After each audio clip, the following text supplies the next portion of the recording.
Bab 007. Dramatis. Alia tertawa pahit. Aku hanya manusia biasa, Ryan. Seorang istri. Bukan kayu yang bisa kamu diamkan dan kamu tindih sesuka hatimu. Ryan mengatup rahangnya. Matanya mulai tajam, suaranya meninggi. Aku sudah cukup sabar dengan sikapmu yang meledak-ledak. Aku bilang ini urusan kerja, dan kamu langsung tuduh aku macem-macem. Apa? 46. Kamu kehilangan kepercayaan. Atau memang kamu nggak pernah punya kepercayaan itu sejak awal? Alia memandang suaminya dengan mata sembab. Kamu yang membuat aku kehilangan kepercayaan itu, Mas Ryan. Kamu sendiri. Suasana kamar hening. Hanya terdengar helaan napas keduanya yang berat dan syarat emosi. Akhirnya, Ryan melangkah ke arah pintu. Di antara kita, sepertinya hanya kamu yang selalu merasa paling benar, Alia, katanya lirih, tanpa menoleh. Dan itu yang paling melelahkan. Ryan pun keluar dari kamar, meninggalkan Alia dalam ruangan yang terasa jauh lebih dingin dari sebelumnya. Alia duduk perlahan di kursi kerja suaminya. Ia memeluk tubuhnya sendiri, seperti mencari kehangatan yang tak pernah ada sejak awal. Ponsel Ryan yang tertinggal di meja berbunyi lagi, nama Najwa muncul di layar. Alia menatapnya. Kali ini, dengan rasa geram yang semakin menjadi.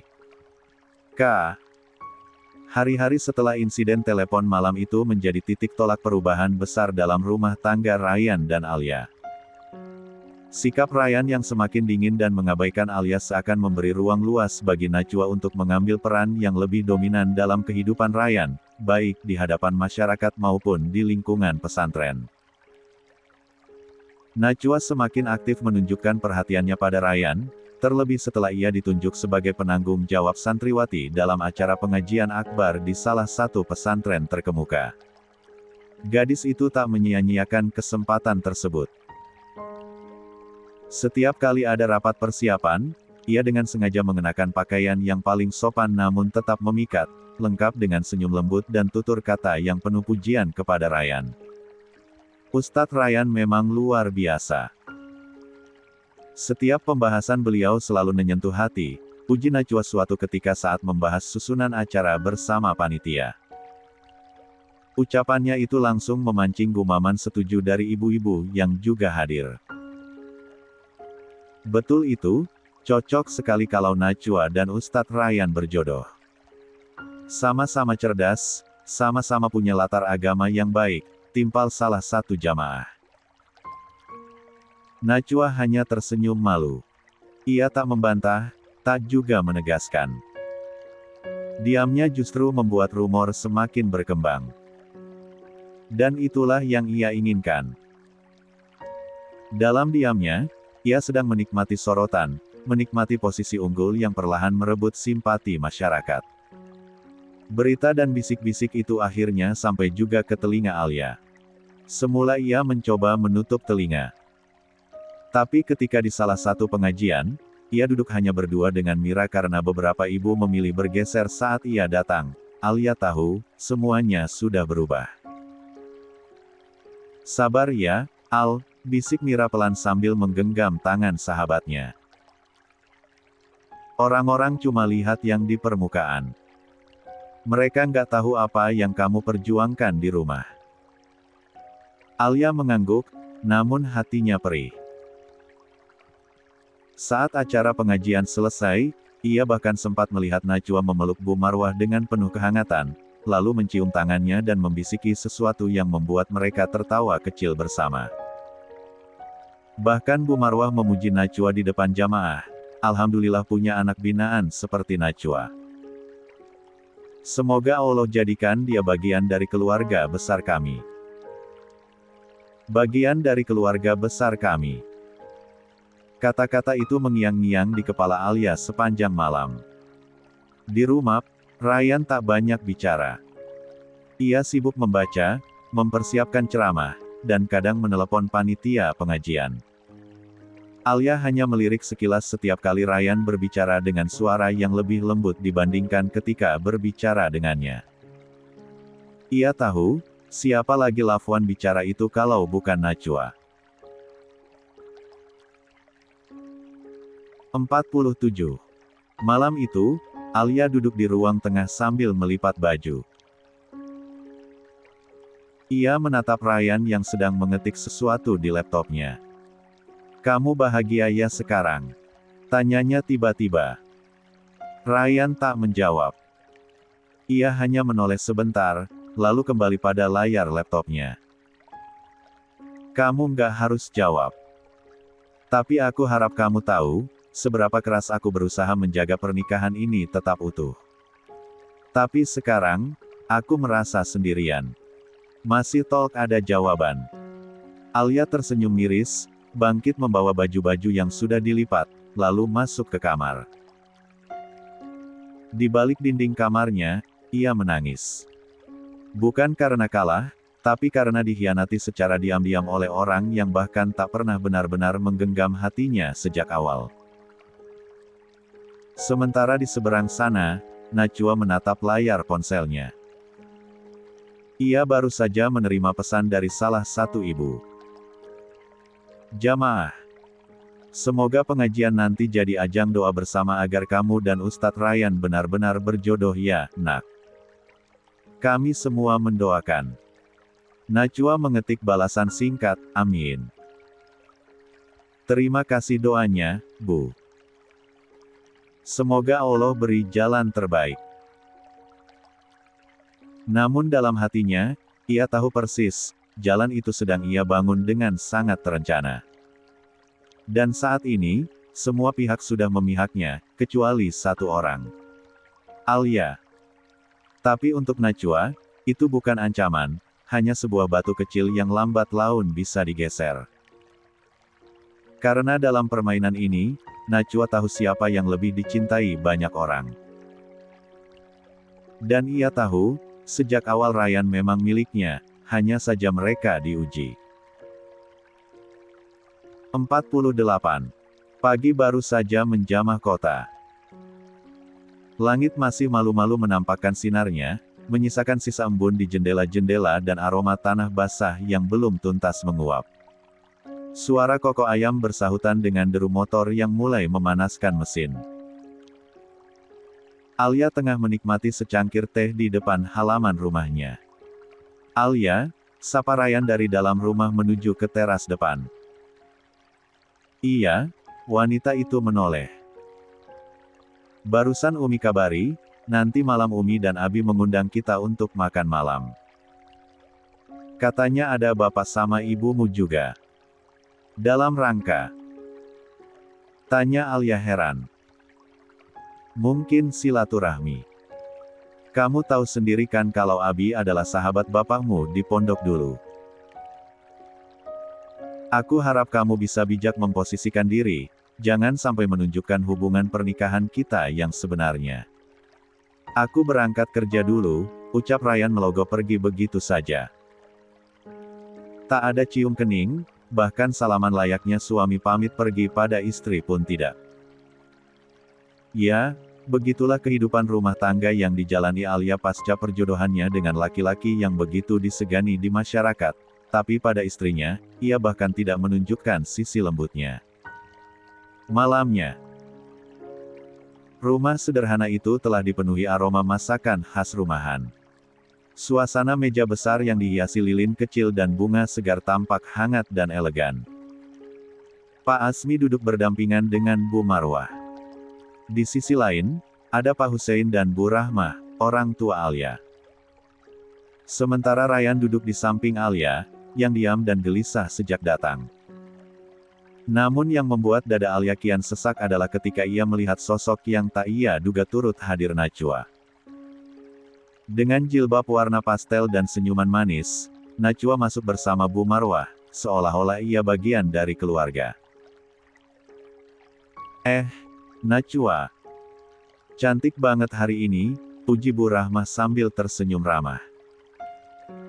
Najwa tersipu dan duduk di sebelah Bu Marwah. Alhamdulillah Tante, makasih. Suasana makan malam itu dimulai dengan sapaan dan tawa kecil, namun terasa seperti pelan-pelan menusuk dada Alia. Lah makan dengan tatapan kosong, sementara dari sisi lain meja, pujian untuk Najwa terus mengalir. Najwa ini ya, aktif banget bantuin Umi di kegiatan pengajian minggu kemarin, kata Bu Marwah sambil menepuk tangan Najwa. Iya, betul. Saya dengar juga Najwa yang inisiatif buat program santunan anak yatim di pesantren itu ya? Tanya Pak Asmi sambil mengangguk. Najwa tersenyum anggun. Iya, alhamdulillah. Semua karena bimbingan Umi Marwah juga. Alia hanya menunduk. Tangannya gemetar memegang sendok. Sesekali ia melirik Ryan yang tetap diam, bahkan tak menoleh padanya sedikitpun. Sejak insiden tamparan itu, Ryan benar-benar menjaga jarak. Kita jadi pengen punya menantu kayak Najwa ya, iya. Seloroh Bu Marwah. Pak Hussein tertawa kecil. Jangan gitulah, nanti Alia tersinggung. Namun gelak tawa meredup saat topik lain disinggung. Tapi memang ya, saya dan Umi sempat obrolin soal Alia dan Ryan. Sudah berapa bulan menikah tapi belum juga ada kabar baik. Tanya Pak Asmi dengan nada pelan tapi tajam. 49. Alia merasa napasnya tercekat. Iya, kalian baik-baik saja kan? Atau ada yang perlu kami bantu? Bu Rahma ikut menimpali. Ryan masih diam, Alia menatap suaminya dengan penuh luka. Lalu ia menarik napas panjang, lalu menegakkan tubuhnya. Kalau memang semua ingin tahu, ucap Alia dengan suara bergetar namun tegas, maka biar aku saja yang jujur malam ini. Semua mata menatap ke arahnya. Suasana mendadak sunyi. Kami tidak punya anak. Karena, ia menatap Ryan yang langsung menegang di tempat duduknya. Karena sejak kami menikah, Ryan belum pernah sekalipun menyentuh saya. Meja makan mendadak senyap. Sendok-sendok berhenti bergerak. Mata membelalak. Bahkan Najwa mematung, wajahnya berubah. Alia. Bisik Bu Rahmah, panik. Apa maksudmu itu? Pak Hussein menatap Ryan dengan tajam. Ryan mengepal tangannya di atas paha. Alia, ini bukan tempatnya. Tempatnya di mana, Mas Ryan? Alia bangkit berdiri, air mata mengalir dari pipinya. Selama ini saya diam. Saya jaga aib suami saya. Tapi kalian malah terus menyudutkan saya seolah-olah saya istri tak berguna. Pak Asmi mencoba menenangkan. Alia, mari kita bicarakan ini baik-baik.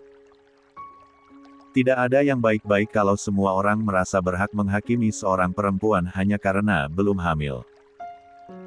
Suara Alia meninggi. Kamu mempermalukan Ryan, gumam Bu Marwah dengan wajah masam. Ryan yang mempermalukan saya. Sejak awal pernikahan ini, dia masih memelihara perasaan pada orang lain. Najwa. Alia menatap tajam ke arah gadis yang kini menunduk pura-pura bingung.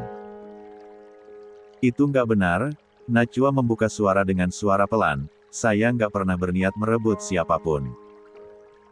Alia mendengus. Tapi kamu menikmati semua perhatian itu. Menikmati ketika semua orang menyanjungmu seolah kamu yang paling cocok menjadi istri Ustadz Ryan. Kamu nggak perlu merebut. Kamu cukup diam dan tersenyum, dan semua orang akan memihakmu. Pak Asmi bangkit dari tempat duduk. Cukup. Malam ini bukan untuk bertengkar. Kalian sudah dewasa. Masalah rumah tangga harus dibicarakan dengan kepala dingin. Namun malam itu sudah terlalu rusak untuk diperbaiki.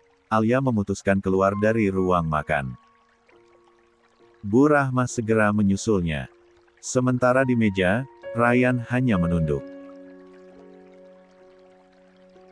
Pak Hussein menatap menantunya dalam-dalam. Kamu harus menyelesaikan ini, Ryan. Kamu nggak bisa terus diam dan berharap masalah selesai sendiri. Dan Najwa. Ia hanya duduk diam, senyum manisnya telah hilang, kini ia hanya bisa menunduk, menyadari untuk pertama kalinya. Mungkin ada yang tidak akan kembali seperti dulu lagi. Alia melangkah cepat keluar dari rumah besar itu. Nafasnya memburu, bukan karena lelah, tapi karena dada yang dipenuhi gejolak emosi. Malam yang seharusnya menjadi ajang silaturahmi malah berubah jadi panggung pertunjukan yang menusuk harga dirinya. Kata-kata yang keluar dari mulutnya barusan terasa seperti bom waktu yang akhirnya meledak. Alia. Suara itu samar, entah siapa yang memanggil. Alia tak peduli. Air matanya luruh tak tertahankan saat ia membuka pagar rumah dan menumpangi taksi yang lewat di depan. 50. Ke Jalan Mawar, Pak, ujarnya pada sopir dengan suara gemetar. Begitu tiba di rumah, Alia langsung masuk ke kamarnya, mengunci diri dan membiarkan tubuhnya jatuh ke kasur. Tangisnya pecah. Semua yang selama ini ia pendam, semua luka yang ia tutupi dengan senyum, malam ini hancur begitu saja. Bu Rahmah dan Pak Hussein datang menyusul. Wajah mereka murung. Pikiran kedua orang tua itu kacau. Kata-kata putri mereka saat makan malam tadi terngiang-ngiang di kepala. Alia. Nak. Alia yang masih mengenakan gamis tidur membukakan pintu. Matanya sembab, wajahnya pucat. Ia hanya menunduk melihat kedua orang tuanya datang. Bu Rahmah langsung memeluknya erat. Maafin ibu, nak. Maafin ibu. Tangis keduanya pecah. Pak Hussein berdiri mematung, matanya merah namun tetap mencoba tegar. Kami nggak pernah tahu, Alia. Kami pikir kamu baik-baik saja. Kami pikir rumah tanggamu hanya kurang bumbu cinta, tapi ternyata luka kamu lebih dalam dari itu. Suara Bu Rahmah bergetar. Pak Hussein akhirnya angkat suara. Bapak juga minta maaf, nak. Bapak terlalu ikut arus. Kami berdua seharusnya jadi tempat kamu pulang, bukan malah menambah tekanan. Kami terlalu memaksamu. Alia hanya menggeleng pelan, aku juga nggak pernah cerita. Karena aku pikir, ini cuma ujian biasa. Tapi ternyata aku sendiri yang terus menumpuknya, sampai akhirnya aku nggak kuat. Ryan. Dia. Bu Rahmah ragu melanjutkan kalimatnya. Dia nggak pernah menyentuhku, Bu. Bahkan menyebut nama perempuan lain saat akhirnya mencoba. Ibu tahu gimana rasanya. Alia tertawa getir. Pak Hussein duduk di sebelah putrinya. Kalau kamu memang ingin berpisah, Bapak akan berdiri di belakangmu.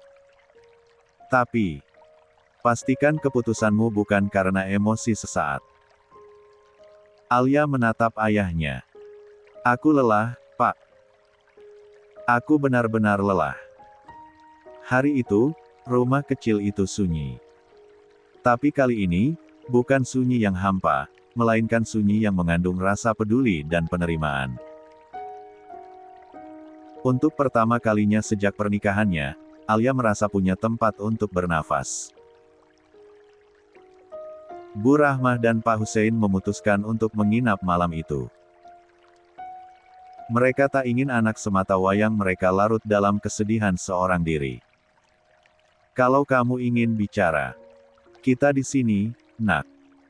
Selalu, ujar Bu Rahmah sambil membelai rambut Alia. Dan malam itu, untuk pertama kalinya pula, Alia tertidur dengan tenang meski hatinya masih remuk. Suasana rumah keluarga Ryan malam itu berubah hening dan mencekam. Setelah makan malam yang berakhir kacau, Bu Marwah dan Pak Asmi tak tinggal diam. Mereka duduk di ruang tengah untuk mendengar semuanya. "Ryan, duduklah," ucap Pak Asmi pelan namun tegas. Bu Marwah hanya diam, sorot matanya tajam, penuh tanya, penuh luka yang tak mampu dilukiskan. Ryan menunduk perlahan lalu duduk di hadapan kedua orang tuanya. Wajahnya masih menegang, pipinya masih dingin oleh sisa angin malam, namun pikirannya bergejolak keras. "Apa benar semua yang dikatakan Alia tadi?" tanya Bu Marwah akhirnya, suaranya serak menahan emosi. Ryan tak langsung menjawab. Hening. Sesaat ia hanya menatap karpet di bawahnya. Tapi kemudian ia angkat wajah dan menatap kedua orang tuanya dengan tatapan yang tulus dan penuh sesal. "Iya, Umi. Iya, Abi. Semuanya benar. Aku belum pernah menyentuh Alia. Bahkan sejak malam pertama." 51. Kami. Pak Asmi mengepalkan tangan di pangkuannya, tapi ia tetap diam. Bu Marwah terlihat terkejut, namun bukan marah. Lebih kepada bingung. "Kenapa, Ryan? Apa salah Alia?" tanya Bu Marwah lagi. Ryan menarik napas dalam. Tidak ada yang salah dari Alia. Dia perempuan baik, kuat, lembut. Tapi, hatiku sejak awal masih terikat pada Najwa.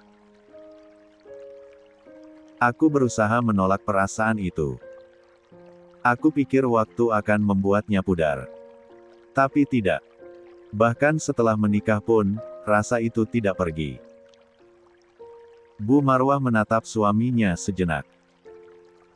"Pak Asmi," dengan suara yang lebih berat, ilkut bicara, "lalu kenapa kamu menerima perjodohan dengan Alia kalau kamu tidak bisa melepas perasaan pada Najwa?" "Aku pikir ini bisa jadi bentuk pengorbanan, Bi. Menikah karena Allah. Menikah karena restu. Aku pikir dengan menjalaninya, aku bisa belajar mencintai Alia. Tapi semakin aku mencoba, semakin aku merasa bersalah. Dan aku jadi pengecut. Aku tidak pernah menyentuhnya." Tangis pelan terdengar dari pintu. Najwa berdiri di sana, diam-diam mendengarkan. "Aku nggak tahu kalian masih membicarakan ini," ujarnya pelan, pura-pura kaget padahal jelas ia sengaja mendekat. Pak Asmi menatap Najwa, lalu memandang Ryan. "Kamu ingin bercerai dari Alia?" Ryan menggeleng cepat. "Tidak, Bi. Aku tidak ingin bercerai. Aku tahu semua ini salah. Tapi aku ingin memperbaiki. Aku ingin jadi suami yang seutuhnya. Aku akan menebus semua ini." Najwa tampak sedikit kecewa, namun tetap tersenyum. "Aku senang mendengar Ryan jujur malam ini," katanya lembut, membuat suasana makin rumit. Bu Marwah menghela napas panjang. "Ryan, kamu sudah dewasa. Ini rumah tanggamu. Ibu hanya bisa memberi nasihat. Tapi satu hal, jangan hancurkan hidup dua perempuan karena kebingunganmu sendiri. Alia bukan boneka. Dan Najwa bukan bayang-bayang. Pilih dan tepati." Pak Asmi menambahkan, "Kita tidak bisa terus menutup-nutupi, sekarang semua sudah tahu. Jadi kami serahkan padamu, mau bagaimanapun rumah tanggamu, kamulah imamnya. Allah pun akan menilai dari bagaimana kamu bertanggung jawab, bukan dari seberapa banyak kamu dicintai." Ryan menunduk. Malam itu menjadi malam penuh penyesalan, tapi juga awal dari pertanggungjawaban. Sementara di sisi lain rumah, Najwa tersenyum tipis. Meski ia tak mendengar kata pisah, ia tahu, perlahan-lahan Ryan mulai bergerak ke arahnya. Udara malam terasa ganjil. Sunyi, tapi tidak menenangkan. Rumah perlahan lengang setelah insiden makan malam yang berakhir dengan kejujuran mengejutkan dari Alia, dan pengakuan berat dari Ryan di hadapan orang tuanya. Namun malam belum sepenuhnya usai. Najwa berdiri di depan pagar, tangan kanan merapikan jilbabnya, sementara tangan kirinya menggenggam tas selempang kecil. Ryan menyusul keluar, bersandar sejenak di sisi pagar sambil melirik jalan. Mereka menunggu taksi daring yang dipesan Najwa. "Terima kasih sudah mengantar," ucap Najwa lembut, memecah keheningan. Ryan mengangguk. "Sudah malam, gak enak kalau kamu pulang sendiri." Najwa mengerling sekilas ke arahnya, lalu menatap ke depan lagi. "Malam ini berat, ya?" Ryan tersenyum kecut. "Cukup berat. Tapi mungkin memang harus terjadi. Dan yang kamu katakan tadi." Najwa menatapnya, penuh makna. "Itu semua jujur."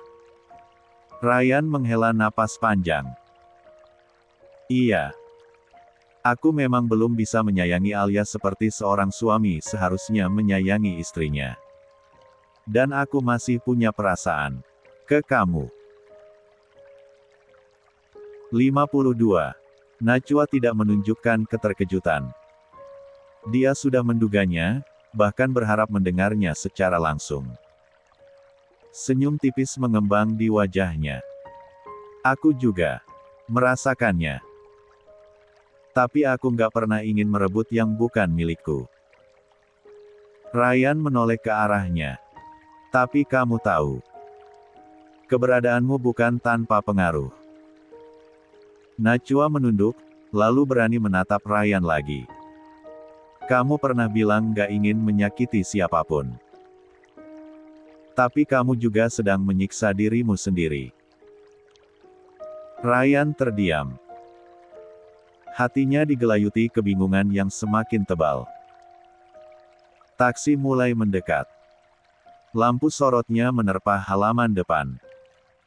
Najwa melanjutkan, "Kalau kamu yakin gak bisa mencintai Alia, kamu harus bersikap tegas. Bukan berarti kamu harus meninggalkan Alia. Tapi kamu bisa mencari jalan tengah. Poligami." Ryan memotong, matanya menatap lurus ke Najwa. Najwa tersenyum, manis namun ambigu. "Kalau kamu pikir itu solusi, aku tidak keberatan." Ryan tercekat. Ucapan itu mengendap begitu dalam di pikirannya. Ia tidak menjawab, tidak menolak, tidak pula mengiyakan. Taksi berhenti tepat di depan pagar. Najwa membuka pintu, namun sebelum masuk, ia menatap Ryan sekali lagi. "Aku pulang dulu. Kalau suatu saat kamu sudah siap, aku tetap di sini." Pintu taksi tertutup. Ryan berdiri mematung, membiarkan lampu belakang mobil itu perlahan menghilang di tikungan. Nafasnya berat, pikirannya semakin kusut. Kata-kata Najwa menggema di benaknya, bersaing dengan wajah Alia yang menahan air mata sepanjang malam. Ia kembali masuk ke rumah. Malam itu, Ryan tak bisa tidur. 53. Setelah mengantar Najwa sampai naik taksi, Ryan yang sempat beranjak masuk kembali ke rumah orang tuanya, terus kepikiran Alia. Sampai pada akhirnya ia pulang. Rumah yang biasanya sunyi terasa lebih lengang dari biasanya. Ryan masuk perlahan ke dalam rumah yang selama ini ia tinggali bersama Alia. Namun malam ini terasa berbeda. Tak ada suara langkah Alia. Tak ada suara sendok garpu atau pintu kamar mandi. Hanya keheningan yang membuat dada sesak. Pintu kamar Alia tertutup. Lampu ruang tengah masih menyala, tapi ia tahu, dari sepinya suasana, Alia sudah tidak ingin berurusan dengannya malam ini. Ryan menghela napas panjang. Ia mengambil ponselnya, menimbang-nimbang. Di dalam benaknya, wajah Najwa dan ucapannya masih menggema. Tapi wajah Alia, dengan tatapan luka yang tak bisa disembunyikan, terus membayangi hati Ryan.